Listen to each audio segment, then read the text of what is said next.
everybody, welcome back to John's Firearms 705. Today is just a quick little video on how to reinstall your extractor on your Norinco TT Olympia chambered in .22 long rifle. I was out at the range. I've had over almost 6,000 rounds through this pistol since I bought it. It was pretty cheap in Canada when we were allowed to buy pistols. I picked it up for $200 from Marstar. I was pretty happy to get it. It's been a great little pistol. Like I say, close to 6,000 rounds through it. I used to shoot just CCI Blazer through it, but I found it actually doesn't mind eating the Remington bulk stuff that comes in a bucket. You get like, I don't know, 140 rounds for next to nothing.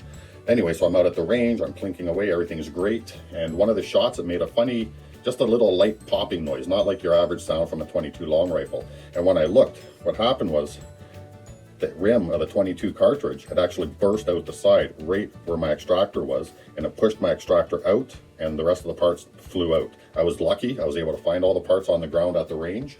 And throughout that process, I thought, well, you know what, here's a chance to learn on exactly how the extractor works on this firearm. If you look around on the internet or on YouTube here, whatever, there is not too many videos on the Olympia, the Norinco TT Olympia. You know, other than the basics ones, on the basics on how to get the slide off. It's pretty straightforward. You know what's on here. You gotta pull your trigger guard down, hold it down, pull your slide back and up and then forward, and it'll come off. And then to put it back on again, you hold this thing down, put it on, bring it in. Anyway, I got another video on how to do that, so I won't waste your time with that, but I will show you the parts that are involved with the extractor and how they work. First of all, we have the spring. We have this little plunger. If you noticed, one side is beveled. Okay, and then we have the extractor itself.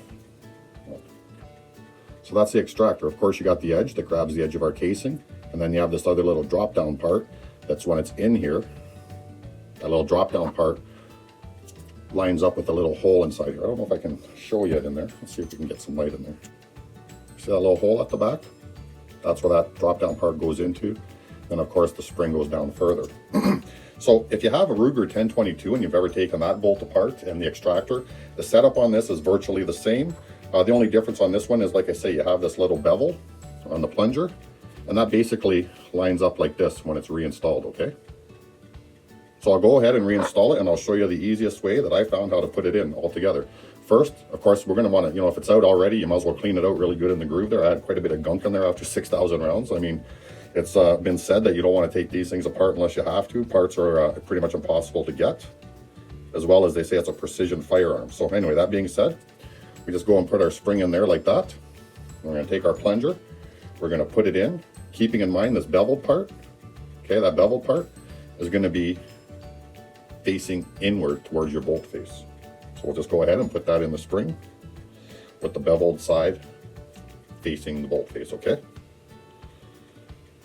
So just put it in there as far as it goes. Okay, there, so I got the spring in, I got the plunger in. Now I'm going to depress this as far as I can with some tweezers. And once it's in, I'm just going to push in the extractor the rest of the way, and this drop down part into that hole that I showed you. Keeping in mind that bevel needs to be towards the inside.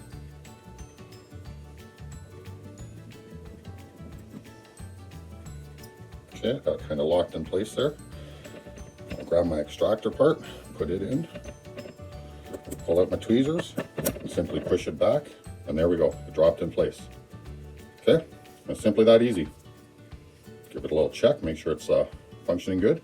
Now incidentally, if you want to remove this, which I wouldn't advise unless you have to, you simply grab your tweezers right about there, just put them right about there, pull the plunger back, and then kind of jiggle out the extractor itself. But again, unless it's come out on you already and you have all the parts, I wouldn't advise taking it apart. I just give it a good cleaning, a good spray.